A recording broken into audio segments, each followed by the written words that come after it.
How were the Israelites to treat strangers in their land and why? This is the question that we seek to answer today as we continue our verse-by-verse study of the book of Leviticus on Walking Through the Bible. His word, the glory of his cross. If you have a Bible with you, turn to Leviticus 19. We're going to be reading from verses 26 to 37. If you don't have a Bible, don't worry. Just follow along with us on the screen. The version that we'll be reading from is the New King James Version. So, Leviticus 19, beginning verse 26. You shall not eat anything with the blood, nor shall you practice divination or soothsaying. You shall not shave around the sides of your head, nor shall you disfigure the edges of your beard.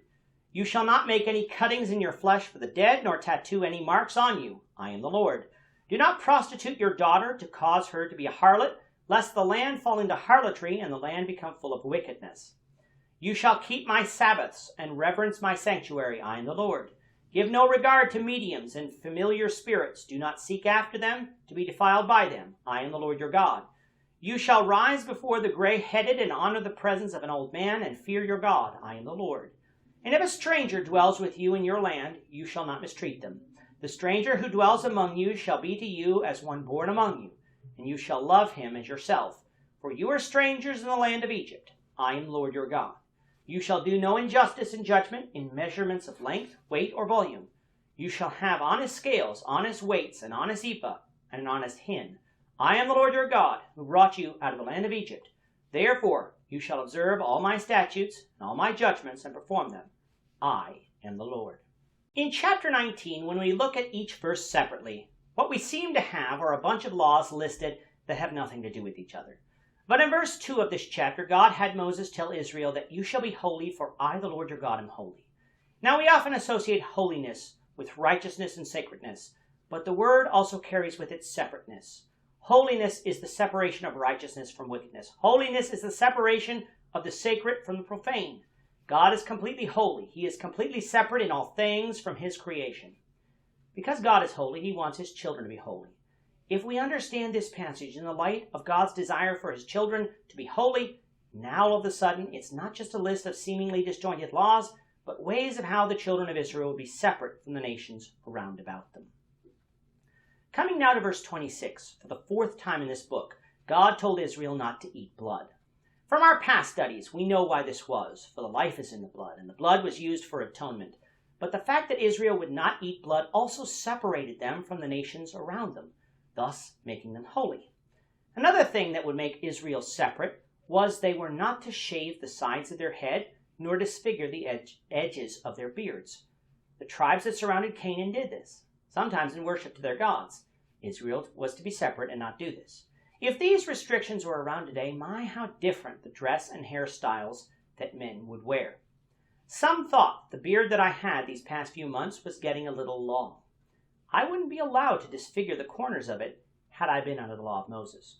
Verse 28 says that they weren't allowed to make cuttings in their flesh for the dead, a custom of the idolatrous nations round about them, nor tattoo any marks on them, another custom of the idolatrous nations round about them. Christians today wonder if God cares if they get tattoos. I cannot turn to this passage to condemn such because this is not our law today. However, I always tell Christians to look into the New Testament for authority. Can you find passages that would permit tattoos? Yes, there are no passages that condemn them like they are here in the law of Moses, but can you find passages that permit them? We're to do all things to the glory of the Lord, which is why I can't in good conscience get a tattoo. We have so many other ways to express ourselves rather than marking up our bodies, ways that we know God approves of. So why don't we stick with those and leave the tattoos of this world behind? The nations around Israel would prostitute their daughters, perhaps to pay debts. If you recall, Lot tried to prostitute his daughters to the men of Sodom in Genesis 19. Israel was to be separate. They were not to do such. The heathen nations would use astrologers, fortune tellers, magicians, and psychics in order to try and tell the future. The Pharaoh of Egypt did this in Genesis 41. Israel was to be separate. They weren't to engage in such. Not only didn't it work for man, for we do not have the power to tell the future, but using this would also show Israel's lack of faith in God. If God wanted them to know something, he would speak through the high priest or the prophet that he would raise up. Mankind had no need of these things, and so shouldn't use them. The way Israel was to treat their fellow man was also to be separate from the nations round about them. Heathen nations disrespected the elderly. Israel was to honor their elders. Heathen nations treated strangers in their land with contempt. Israel was to treat them as one of their own, for they too were once strangers in the land of Egypt. Heathen nations would cheat their neighbor by using dishonest weights and measures. Israel was to act honestly, using honest weights. These were all the statutes and commandments that were to be observed by Israel, handed down to them by God himself. In the next chapter, we'll see some of the punishments for breaking God's statutes.